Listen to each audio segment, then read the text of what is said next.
Umalis ang makapangyarihang presensya ng Panginoon sa templo. Ika-10 kabanata. Habang nakatingin ako, may nakita akong parang isang trono na yari sa batong safiro.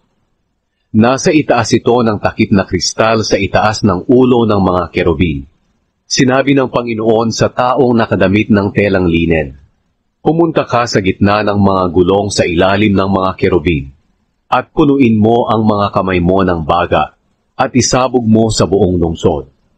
At nakita kong pumunta siya. Ang mga kerubin ay nakatayo sa timog ng templo nang pumunta ang tao, at may ulap na lumukob doon sa bakuran sa loob ng templo. Pagkatapos umalis ang makapangyarihang presensya ng Panginoon sa gitna ng mga kerubin at lumipat sa pintuan ng templo. Nilukuban ng ulap ang templo at lumiwanag ang bakuran dahil sa makapangyarihang presensya ng Panginoon. Ang pagaspas ng pakpak ng mga kerubin ay naririnig hanggang sa bakuran sa labas, tulad ng tinig ng makapangyarihang Diyos. Nang utusan ng Panginoon ang taong nakadamit ng telang linen na kumuha ng baga sa gitna ng mga gulong sa ilalim ng mga kerubin, pumasok siya sa templo at tumayo sa tabi ng gulong. Pagkatapos, isa sa mga kerubin ang kumuha ng baga sa apoy at inilagay sa kamay ng taong nakadamit ng telang linen. Dinala ito ng tao at lumabas.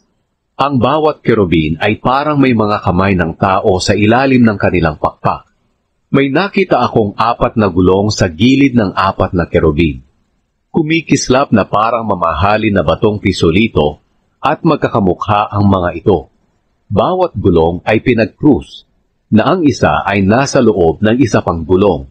Kaya ito at ang mga kerubin ay maaaring pumunta kahit saang direksyon nang hindi kailangang bumaling pa. Ang buong katawan ng kerubin, ang likod, ang kamay at mga pakpak ay puno ng mata, at ganoon din ang mga gulong.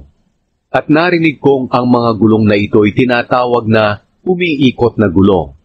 Ang bawat kerubin ay may 4 na mukha. Mukha ng kerubin, ng tao, ng leon, at ng agila. Pagkatapos, umaitaas ang mga kerubin. Ito ang mga buhay na nilalang na nakita ko roon sa ilog ng Kebar. Kapag lumalakad ang mga kerubin, sumasama sa kanila ang mga gulong na nasa gilid, at kapag lumilipad sila, kasama rin ang mga gulong.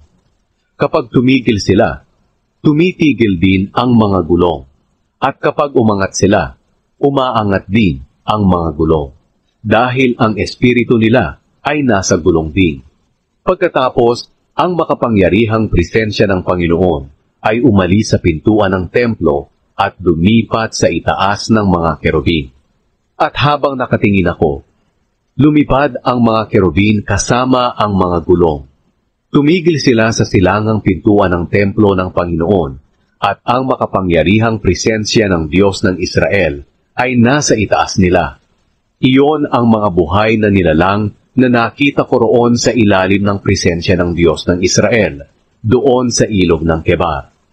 At nalaman ko na ang mga nilalang na ito ay mga kerubin.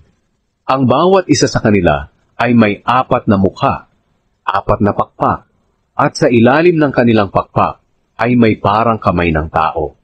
Ang mga ito'y kamukha ng mga buhay na nilalang na nakita ko roon sa ilog ng Kebar. Ang bawat isa ay sabay-sabay na gumagalaw kung saan sila papunta.